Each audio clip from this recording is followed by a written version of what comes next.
आज बनैबा मुग आउ नड़िया देकी गोटे नुआ प्रकार पिठा। जेते नुआ प्रकार मिठा और पिठा बनातु किंतु एई पुराणा कालिया आमर पारंपरिक जो पिठा अच्छी तार स्वाद भी अलग और बनैबा प्रोसेस भी खूब सहज। पिठा देखुछंती भितर केमिति फुलीची खूब कम सामग्री आ घरे थिबा सामग्री रो बनैबा आज रही मुग पिठा। वीडियो को पूरा वॉच करंतु चलंतु बनैबा आज रही मुग और नड़ियार पिठा। से मु आधा कप मुग नहीं जाइए। मुग जाई को प्रथमे 2 ରୁ 3 थर भल भाव धोई नेबे तापरे गोटे घंटा पई बतुरे नेबे। गोटे घंटा परे ये सब पानी बाहर करी नेबे आउ छोटो मिक्सर जार नहीं कि पानी बाहर करके आम ये मुग जाई को पकेबा। तापरे जेते पानी पकेले ग्राइंड हबो माने पाउ कप आपण पानी दियंतु देकी ए मुग को आम ग्राइंड करी नबा पूरा चिकन करके बाटी नबा। तो आपन चाहिए शिଳରେ भी मुग को बाटी नहीं पारे। मुग बटा देखिले केतिकी पतला अच्छी याठू पतला करें। तापर आम जेते मुग नहीं सेते मैदा नहीं जावा माने आधा कप मैदा। मैदा पसंद नथिले आपण अटा भी नहीं पारे। तापर मु आधा कप सुजी पकई नउची। मिठा पई आम आधा कप चीनी नहीं जावा। चीनी जगार आपण गुड़ भी नहीं पारे। आहुरी हेल्दी बनैबा को इच्छा हेले आपण मिश्री को गुंड करके भी नहीं पारे। तापर किछि गुजराती गुंड पकई नेली। गोटे चिमटा लुण पकई नउची स्वाद भल आसीबा पई आ केवल गोटे चिमटा खाइबा सोडा पकई नबा। याठू अधिका पकईबेनी।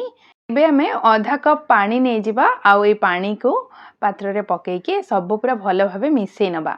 किंतु आपण पानी थरके न पकई के अल्प अल्प करके पकई के मिसांतु। जेहेतु आमे मुग बटा पतला किंबा मोटा करिथिबा ताकू देखि के आपण पानी पकईबे।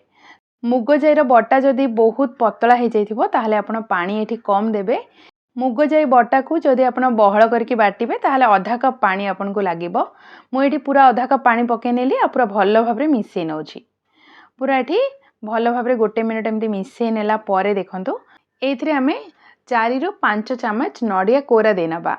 नड़िया कोरा कम अधिका करि परिबे। मु एठी 1/4 कप बा पाउ कप नड़िया कोरा देइछि।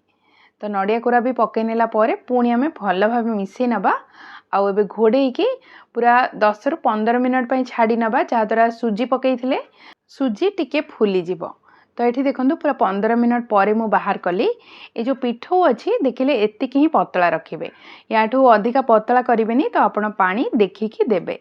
तो एठी देखंतु पूरा 15 मिनट परे एठी मु पूरा 2 ରୁ 3 मिनट पई एमती भल भाबे फेंटी की मिसई नउची जहा द्वारा पिठा बहुत ही कणिया बनिबो बाहरु बढ़िया क्रिस्पी बनिबो। लास्ट रे आमे सेथिरे गोटे बड़ चामच गुआ घिओ देनबा। घिओ नथिले आपण तेल भी पकई नहीं पारिबे। पुणी थरे मिसई नबा। आपण पूरा आजिर ई मापरे पिठा बनैबे देखिबे बहुत ही स्वादिया बनिबो। आसंता कोनोसी पूजा रे बनांतु किंबा ए राखी रे आपण ए पारंपरिक पिठा बनेकी देखंतु समस्त पसंद आसीबो।